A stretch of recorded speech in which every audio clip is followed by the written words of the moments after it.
Nasib 3 Satpol PP peras nenek-nenek 3 juta rupiah, Kasatpol PP Pekanbaru minta maaf. 3 orang oknum anggota Satuan Polisi Pamong Praja, Satpol PP, Kota Pekanbaru, Riau, memeras seorang nenek bernama Mardiana. Mardiana mengaku, dirinya dimintai uang 3 juta rupiah untuk izin mendirikan rumah kontrakan di Jalan Cipta Karya, Kecamatan Tuah Madani, Pekanbaru. Saya didatangi 3 orang anggota Satpol PP, mereka berseragam. Mereka menanyakan ke saya izin mendirikan rumah kontrakan, ujar Mardiana saat diwawancarai wartawan di rumahnya, Jumat, 21 Juni 2024. Dia menjelaskan, ketiga anggota Satpol PP Pekanbaru itu datang menggunakan mobil pada 19 Juni 2024. Namun, petugas datang tanpa dilengkapi surat tugas dan surat-surat lainnya. Wanita tua berstatus janda ini pun merasa bingung dan tak mengerti soal izin tersebut. Setelah itu, ketiga petugas meminta uang 1 juta rupiah untuk 1 pintu kontrakan. Dikali 3 menjadi 3 juta rupiah. Namun, Mardiana mengaku tidak punya uang sebanyak itu. Saya bayar jadinya 900 ribu rupiah untuk urus izin itu. Terus cucu saya minta kwitansi dan mereka kasih. Mereka langsung pergi setelah menerima uang, katanya akan balik lagi, tutur dia.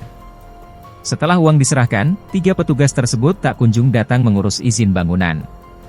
Penjabat Wali Kota Pekanbaru, Risnandar Mahiwa, menanggapi ulah oknum anggota Satpol PP tersebut. Risnandar mengatakan, pungutan yang dilakukan 3 oknum tersebut bersifat personal. Risnandar meminta agar uang nenek Mardiana dikembalikan. Hari ini sudah diminta diganti kerugian korban, sebut Risnandar. Kepala Satpol PP Pekanbaru, Zulfahmi Adrian menegaskan, perbuatan ketiga anak buahnya ilegal. Mereka melakukan tindakan di luar penugasan yang selalu kami berikan.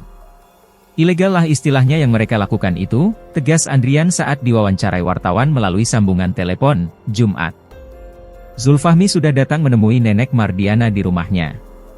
Selain memberikan penjelasan, juga mengembalikan uang 900 ribu rupiah yang diminta 3 anak buahnya.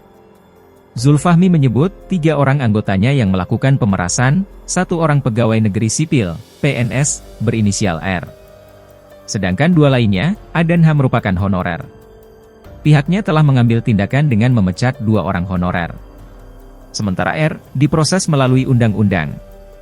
2 tenaga honorer ini kewenangan saya memberikan sanksi. Sudah diberhentikan mulai hari ini. Kalau R, dia PNS biasanya. Untuk sanksinya ada undang-undangnya. Kita rekomendasikan ke Pak PJ Wali Kota Pekanbaru, kata Zulfahmi. Download Tribun X sekarang. Menghadirkan lokal menjadi Indonesia.